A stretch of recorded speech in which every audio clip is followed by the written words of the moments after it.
India's most mysterious murder case. दोस्तों, आरुषि तलवार और उसके घर का नौकर हेमराज की बेरहमी से हत्या कर देने वाली घटना के बारे में तो आपने सुना ही होगा या फिर कहीं ना कहीं पढ़ा ही होगा। यह घटना उन खौफनाक एवं रहस्यमय घटनाओं में से एक है जिसके कातिल को ना आज तक कोई सजा मिली है और ना इस बारे में हमारे देश की बड़ी से बड़ी एजेंसियां पुख्ता सबूत जुटाने में सक्षम हुई है। एक ऐसी रहस्यमय मर्डर की जिसने पूरे डिपार्टमेंट को हिलाकर रख दिया है। आखिर क्या है पूरा मामला? क्या है आरुषि हेमराज के मर्डर मिस्ट्री का सच? आखिर उस रात को हुआ क्या था? कौन थे वो लोग जो उस रात हेमराज के पास आए थे? आखिर पुलिस सबूत इकट्ठा करने में क्यों नाकाम हुई? आखिर वो कौन सी बड़ी गलतियां हैं जो पुलिस ने बार बार दोहराई? क्या पूरे मामले की प्लानिंग पहले से की गई थी या सिर्फ एक संयोग था? सो गाइस, एकदम शुरू से शुरुआत करते हैं। 24 मई 1994 IVF यानी इन विट्रो फर्टिलाइजेशन के द्वारा आरुषि का जन्म होता है। पिछले 5 साल से इंतजार करने के बाद वो दोनों प्राकृतिक तरीके से बच्चे को जन्म देने में असमर्थ थे, इसलिए उन्होंने आर्टिफिशियल तरीके से बच्चे को जन्म दिया था। यह उनकी इकलौती औलाद थी।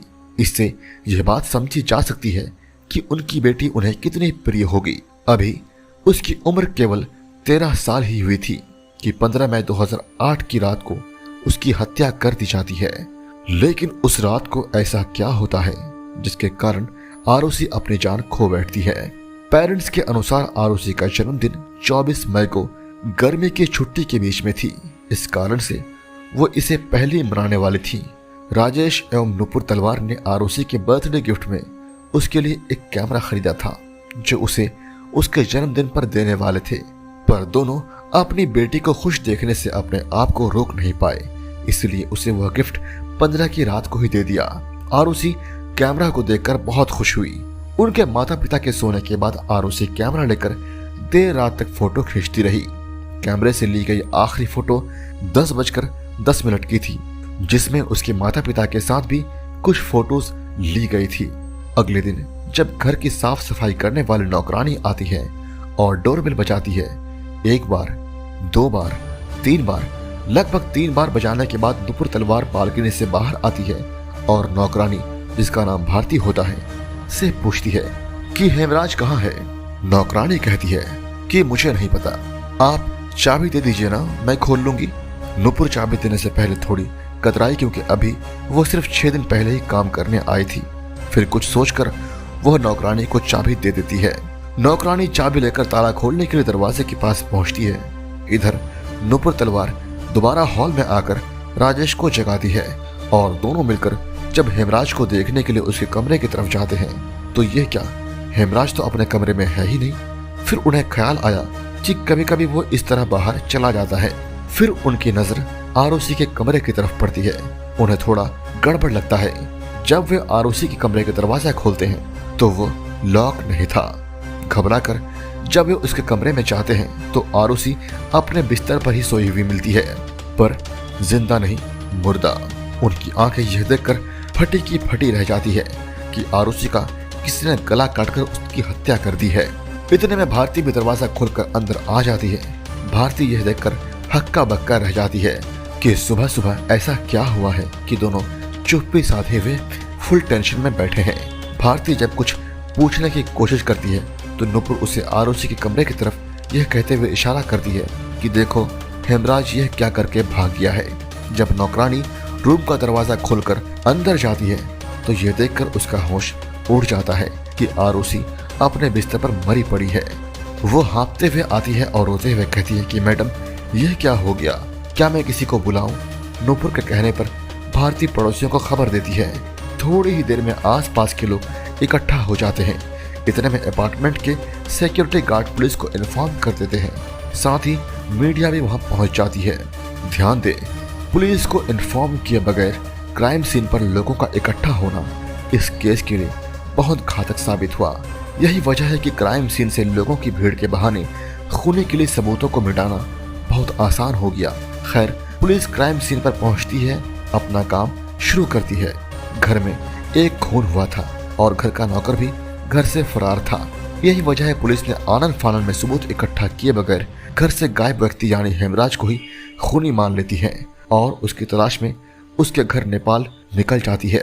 एक कथित बयान यह भी है कि राजेश तलवार खुद पुलिस पर दबाव डालती है कि पुलिस को यहाँ इस घर में इन्वेस्टिगेशन से कुछ फायदा नहीं होने वाला है, वो जल्दी से जल्दी हेमराज की तलाश करें क्योंकि वही खूनी है और अगर पुलिस को खर्च की जरूरत है तो खर्च देने के लिए वह तैयार है, लेकिन वह जल्दी से जल्दी हेमराज को पकड़कर हिरासत में ले ले।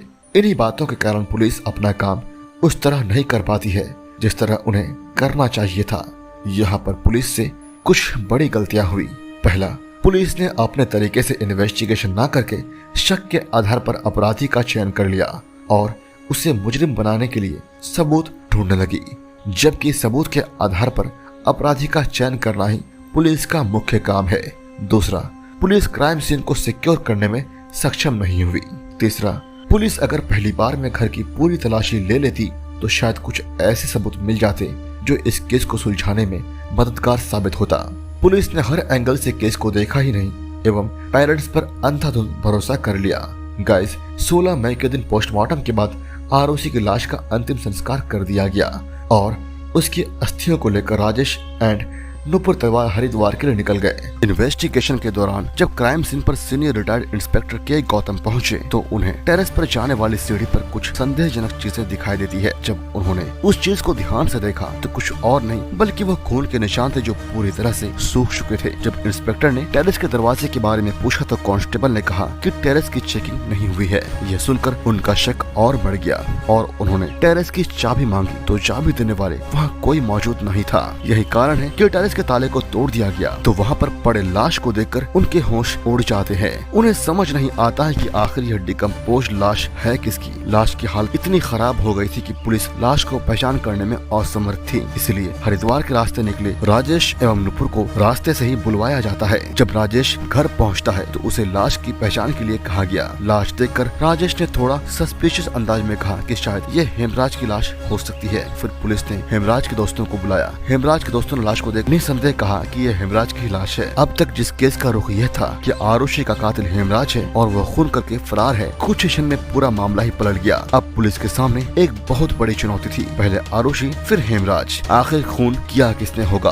और कारण क्या हो सकता है। इस मामले के बाद पुलिस दो ग्रुप में बढ़ गए। पहले ग्रुप का यह मानना था कि दोनों के कातिल उनके माता पिता हो सकते हैं, जबकि दूसरे ग्रुप का मानना था कि खून किसी बाहरी व्यक्ति ने किया है जो हेमराज को बहुत ही अच्छे से जानता था। शायद हेमराज का कोई दोस्त किसी कारणवश उससे झगड़ा हुआ होगा, जिसके परिणाम स्वरूप ये मामला सामने आया। जिन लोगों का यह मानना था कि कातिल उसके माता पिता हैं, उनका कहना ये है आरुषि के कमरे की चाबी केवल उसके माता पिता के पास ही रहती थी। घर में 2 खून होने के बावजूद उन्हें कुछ पता कैसे नहीं चला, जबकि कुछ तो आवाज आई होगी। पुलिस इन्वेस्टिगेशन के दौरान छत की तरफ बढ़े तो राजेश ने उन्हें बहाने से रोक लिया। अगर समय पर जांच होती तो शायद कुछ ऐसे सबूत मिल जाते जो केस को सुलझाने में मददगार साबित होते। जिस धारदार चीज से दोनों का गला काटा गया था वो कोई मेडिकल इक्विपमेंट हो सकता है। ये मानना था कि उनका खून गोल्फ स्टिक से किया होगा। कुछ ट्रायंगुलर शेप में थे।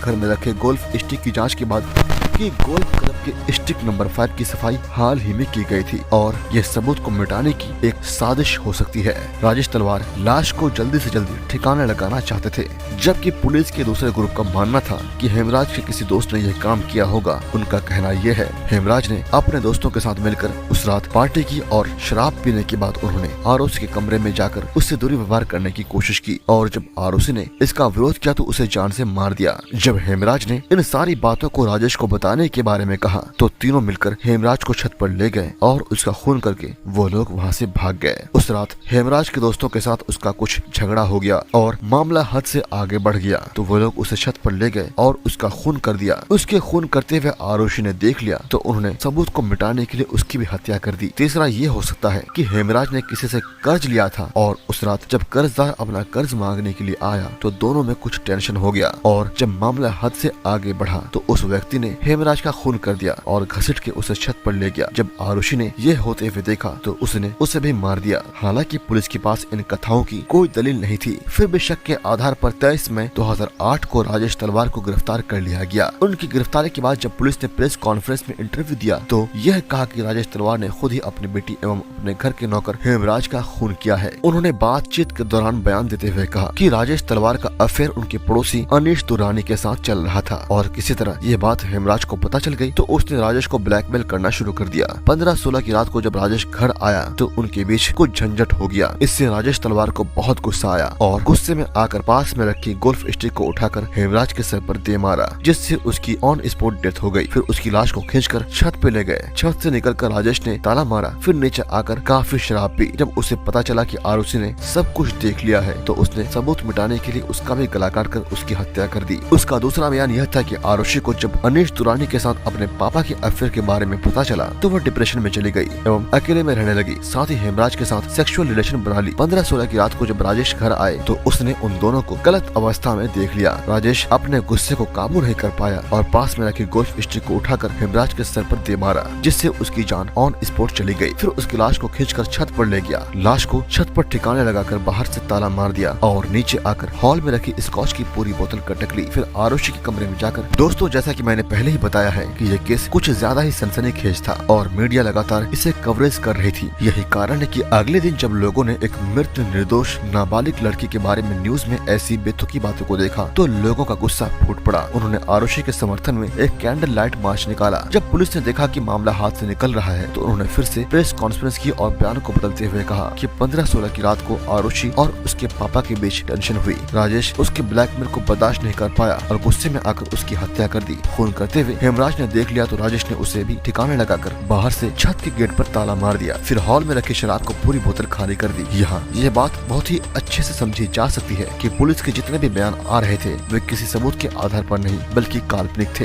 यही वजह है कि गलत अनुमान और मनगढ़ंत कहानी के कारण ये केस और भी उलझता गया और असली कातिल बचता रहा। इस चीज को देखते हुए और केस की गंभीरता को समझते हुए मुख्यमंत्री मायावती ने 29 मई 2008 को सीबीआई जांच की सिफारिश की। जब यह केस सीबीआई के साथ आई तो उन्होंने केस के इन्वेस्टिगेशन के रुख को ही बदल दिया। जहां पुलिस ने उनके माँ बाप को ही अपनी बेटी का कातिल बता रहे थे और उन्हें गिरफ्तार कर लिया था, सीबीआई ने इसके विपरीत हेमराज के दोस्तों पर ही इन्वेस्टिगेशन शुरू कर दिया, क्योंकि सीबीआई को लगता था कि खून किसी बाहरी वाले ने किया होगा। इसके बाद हेमराज के दोस्तों की तलाशी शुरू होती है, जिसमें 3 मुख्य नाम आते हैं। कृष्णा थडारे, जो कि राजेश की क्लिनिक में काम करता था। विजय मंडल, राजेश तलवार के पड़ोसी पुनीत टंडन के यहाँ काम करता था। राजकुमार शर्मा, राजेश के एक दोस्त के पास काम करता था। जब सीबीआई ने जांच शुरू की तो प्राइम सस्पेक्ट कृष्णा थडारे को हिरासत में लेकर उसकी पूछताछ शुरू की। उसको पॉलीग्राफ टेस्ट, नार्को टेस्ट इत्यादि करने के बाद शक के आधार पर उसे गिरफ्तार कर लिया गया। कृष्णा थडारे की पूछताछ के दौरान उसने राजकुमार का नाम लिया। सेम प्रोसेस से उसकी भी पूछताछ होती है। फिर विजय मंडल को हिरासत में ले लिया जाता है एवं उससे भी पूछताछ होती है। सीबीआई तीनों के साथ बहुत ही ज्यादा सख्ती करती है। सबूत न होने पर डिपार्टमेंट ने उन पर प्रेशर डालकर उन्हें जुर्म कबूलने पर मजबूर किया और जबरदस्ती जुर्म कबूल करवाने की कोशिश की गई। ये बात उस समय सामने आई जब इन तीनों को जेल से रिहा कर दिया गया। दोस्तों, 30 महीने की जांच के बाद जब सीबीआई ने कोर्ट में सबूतों का अभाव और असली खोने की कोई डिटेल न होने के कारण जुडिशियल मजिस्ट्रेट प्रीति सिंह ने जांच को सिरे से ही खारिज कर दिया और नए सिरे से जांच शुरू करने का आदेश दिया। जांच की शुरुआत करते हैं। गहराई से जांच करने के बाद तलवार फैमिली को ही अपनी बेटी आरुषि एवं उनके घर का नौकर हेमराज के खून को दोषी ठहराया। 26 नवंबर 2013 को सीबीआई अदालत ने आरुषि एवं हेमराज के मर्डर में उनके माता पिता राजेश और नुपुर तलवार को दोषी मानते हुए आईपीसी की धारा 302 के तहत उम्र कैद की सजा सुनाई। इसके अलावा धारा 201 के तहत दोनों को 5 साल की सजा और धारा 203 के तहत राजेश तलवार को 1 साल की सजा सुनाई जाती है। अदालत यह भी कहती है कि सारी सजाएं एक ही साथ चलेंगी और अगर तलवार फैमिली को कोर्ट के फैसलों पर कोई आपत्ति हो तो वह उच्च न्यायालय में याचिका दायर कर सकते हैं। लगभग 4 साल सजा काटने के बाद इलाहाबाद उच्च न्यायालय ने सबूतों की कमी के कारण इन्हें रिहा कर दिया। कोर्ट का मानना था कि 99 मुजरिम छूट जाए पर एक बेगुनाह को सजा नहीं होनी चाहिए। यही कारण है कि समय से पहले ही उन दोनों को कोर्ट ने। दोस्तों, अगर आपने ध्यान से पूरे केस को सुना होगा तो आपको पता चल ही गया होगा कि गलती किसकी है और कहां कहां है। कुछ गलतियां ये हो सकती है। नंबर 1, मर्डर देखने के बाद सबसे पहले पुलिस को इन्फॉर्म करना चाहिए था, जबकि पुलिस को किसी दूसरे आदमी ने फोन किया। दूसरा, क्राइम सीन पर किसी भी बाहरी आदमी को जाने नहीं देना चाहिए था, जबकि पूरा घर आदमी से भर गया था। तीसरा, पुलिस ने मनगढ़ंत कहानी सुनाकर गलत अनुमान लगाकर केस को बहुत ही ज्यादा उलझा दिया था। चौथा, सीबीआई ने भी जांच में कुछ खास इम्प्रूवमेंट नहीं लाया। पांचवा, मीडिया ने अपने टीआरपी के चक्कर में बढ़ा चढ़ाकर अपने अनुमान लगाए। इसके अलावा और भी कई कारण है जिसने इस केस को इतना ज्यादा रहस्यमय बना दिया कि आज तक ये केस सुलझ ही नहीं पाया। उम्मीद करता हूँ कि आपने इस केस स्टडी को एंजॉय किया होगा। Thank you so much guys.